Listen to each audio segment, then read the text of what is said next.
ঠেকানো যাচ্ছে না ইরানের মিসাইল। রীতিমতো লন্ড ভন্ড America Patriot air defence system কিংবা থার্ড এয়ার ডিফেন্স সিস্টেম যেন হাল ছেড়েই দিয়েছে। ইরানের মিসাইল এতটাই দুর্বার গতিতে ছুটে যাচ্ছে মার্কিন সামরিক ঘাঁটির দিকে, যেন মনে হচ্ছে আজ সব শেষ হয়ে যাবে। বিশ্লেষকদের ধারণা, এই থার্ড এয়ার ডিফেন্স সিস্টেম কিংবা প্যাট্রিয়ট এয়ার ডিফেন্স সিস্টেমের প্রতিটা মিসাইলের দাম 1.3 মিলিয়ন মার্কিন ডলার, অথচ একটা ইরানি মিসাইলের দাম মাত্র $1,00,000। আর এটাকে ঠেকানো বেশ কঠিন। ইরান কৌশল নিয়েছে, তারা নকল মিসাইল নিক্ষেপ করছে।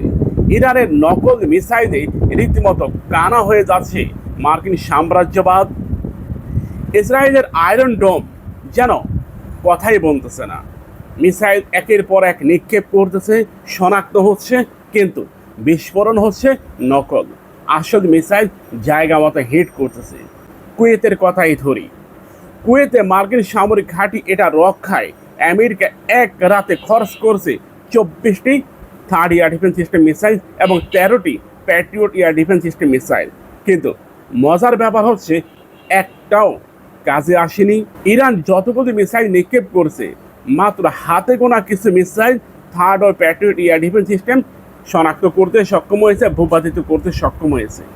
ইরান যেন চোরাগোপ্ত আক্রমণ করে যাচ্ছে। ইরানের এই অদৃশ্য আক্রমণে রীতিমতো লন্ড ভন্ড। মার্কিন প্রেসিডেন্ট অবশ্যই আরাম আয়েসে আছেন হোয়াইট হাউসে। সেখান থেকে তিনি টেলিফোনে কথা বলতেছেন, আমি না বলা পর্যন্ত যুদ্ধ বন্ধ করবে না। এখন যুদ্ধ এমনিই বন্ধ হয়ে যাবে। মার্কিন প্রেসিডেন্ট ডোনাল্ড ট্রাম্প যুদ্ধ বন্ধ করতে হবে এই আশায় ইরান কি আছে? ইরান নিজেরাই যুদ্ধ বন্ধ করবে কিভাবে?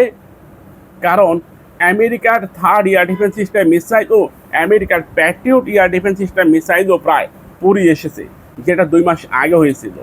সে সময় 1 মাস যুদ্ধ করার সক্ষমতা ছিল আমেরিকার, কিন্তু বর্তমানে আমেরিকার পক্ষে মাত্র 3 দিনেই যুদ্ধের পরিস্থিতি এতটাই ঘুরে গেছে, আমেরিকার পক্ষে যুদ্ধ করাটা এখন বেশ কঠিন।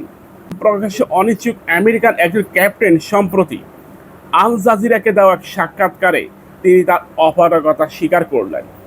তিনি বললেন, ইরানের মিসাইলগুলো এতটাই গতিসম্পন্ন, একই সাথে রাডারে শনাক্ত হওয়ার আগেই এটা হিট করে। আর প্রতিটা মিসাইল হাইপারসনিক প্রযুক্তি হওয়ার কারণে এখন এঁকে বেঁকে চলে, অনেকটা সাপ ছেড়ে দেওয়ার মতো অবস্থা। ভিডিওটা শেয়ার করুন এবং চ্যানেলটিকে সাবস্ক্রাইব করে পাশেই থাকুন।